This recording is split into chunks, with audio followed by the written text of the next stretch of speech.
ازيكم حبايبي؟ عاملين ايه حبايبي؟ بهودي وماسة. النهارده ان شاء الله هنعمل طحينه باسهل مما يمكن، عشان نعلم بناتنا الصغيرين ونعلم العرايس لسه متجوزين طريقه عمايلها ازاي. ان شاء الله هنستخدم كوبايه سمسم صغيره، انا حاطه كل حاجه على طول عشان تشتغل بسرعه، اللي هي بتاعت الشاي، و... وكوبايه برضو فول سوداني قديها. في يقول لك لا احنا بنعملها بالدقيق والفول السوداني والسمسم بس، لا احنا بنحط فول سوداني. احنا جبنا طريقه المصانع بتاعت الطحينه بالظبط، ونروح على النار. يلا 5 دقايق على النار، هنقلب ونطلع رطوبه منها بالشكل ده اهو. وهنزل بالدقيق بمعلقتين دقيق معاها برضو، عشان كل المكونات تبقى سخنه مره واحده عشان نشتغل مع بعض. احنا واحده واحده مع بعض اهو، احنا شغالين عشان اوريكم بتتعمل ازاي، وسهله جدا مش هتبطليها من جمالها ان شاء الله.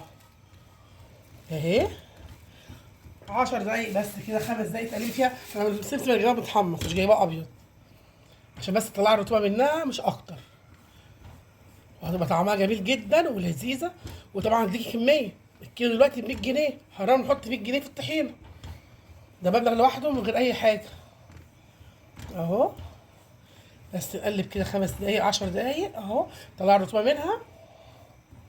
وزي ما معودين طول ما احنا واقفين على في مطبخنا او على بوتاجازنا، اللهم صل وسلم وبارك عليك يا حبيبي يا رسول الله، بيبدا يومنا جميل وكل حاجه بتبقى جميله زي الفل ان شاء الله. خلاص كده احنا مش محتاجين اكتر من كده. هنروح على الكبه بتاع اللي ما عندوش كبه يستخدم كبه الخلاط العاديه عادي، كل حاجه شغاله. هي بتفضي كده، هي بسخونيتها بسخونيتها عشان تشوفي بقى دلوقتي.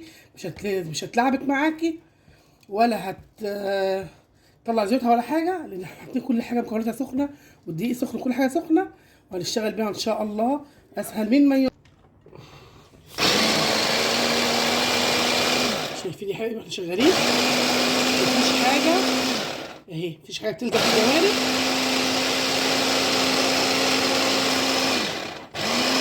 تفضلي شغاله وتبصي فيها كده اهو. اوريها لكم كمان وانا شغاله عامله ازاي.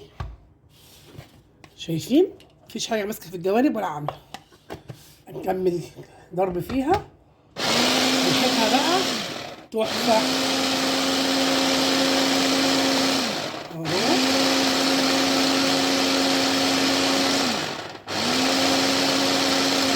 تفضلي تضربي فيها شويه محترمين، يعني تفضلي تضربي فيها شويه محترمين عشان تبقى ناعمه معاكي، تبقى ان شاء الله ناجحه معاكي العمليه بتاعت الطحينه.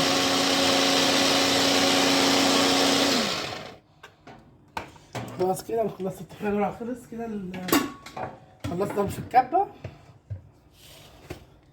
اهي. شايفين عامله ازاي؟ زي الفل معانا اهي. هنستخدم بقى الخلاط. هحط قيمه نص كوبايه زيت،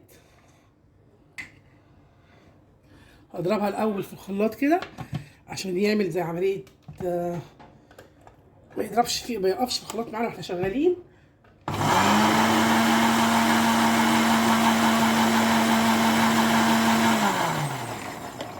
هبتدي انزل بالخليط بتاعنا بقى واحده واحده اهو، حبه بحبه، مش هنزل كله مره واحده.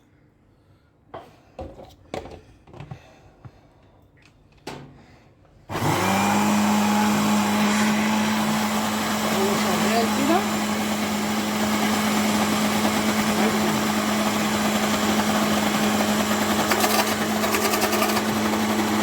هنزل بشويه ملح على الطحينه،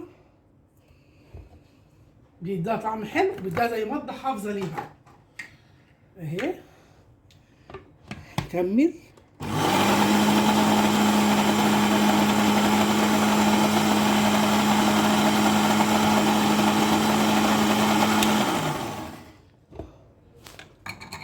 ننزل بالخليط الباقي.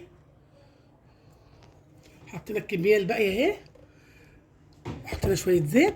هنكمل ضرب، تضربي وتبطلي كده عشان متبقاش تقيلة معاكي في الخلاط. خلي بالك كل خطوة بخطوة قدام بعض اهو.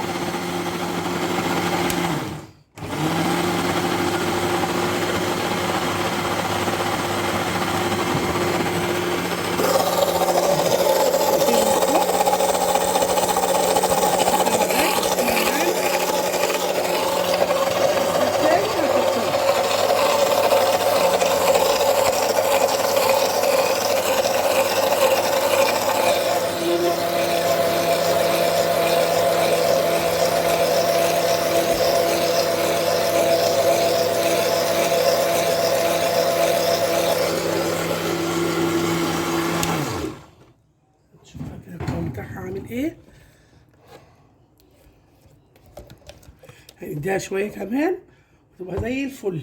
شايفين عامله ازاي معانا؟ ما شاء الله جميله وريحتها تحفه. ريحتها ما شاء الله جميله.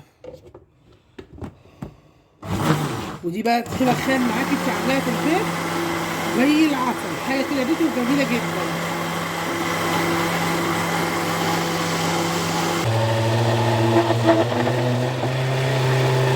خلاص كده انا خلاص كده خلصتها